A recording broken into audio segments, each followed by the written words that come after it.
রাত হয়ে যাচ্ছে তো, এখনো বাইরে কি করছো তুমি? তুমি আমার কথা বিশ্বাস করবে কিনা জানি না, কিন্তু লাউটা খাওয়ার পর থেকে কেন যেন মনে হচ্ছে আমার শক্তি অনেক বেড়ে গেছে। সন্ধ্যা হতেই বাড়িতে জমে থাকা অনেকগুলো কাজ নিজেই একা শেষ করেছি। সত্যি বলতে আমারও তাই মনে হয়। আয়নার দিকে তাকিয়ে কেন যেন মনে হলো আমার বয়স 5 বছর কমে গেছে।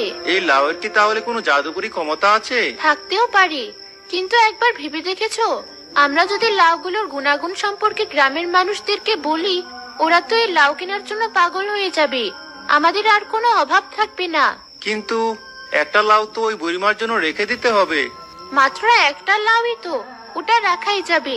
আমি কালই গ্রামের সবাইকে জানাবো ব্যাপারটা।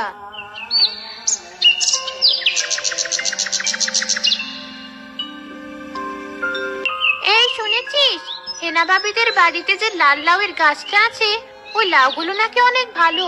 খেতে যেমন মজার, তেমনি নাকি মানুষকেও তরুণ বানিয়ে দেয়। ধুর, এসব কি বলিস? সত্যি বলছি আমি। তুই হেমা ভাবির চেহারা দেখিসনি? এই 2 দিনেই তাকে দেখলে মনে হয় তার বয়স অনেক কমে গেছে। কথা তো বলিসনি।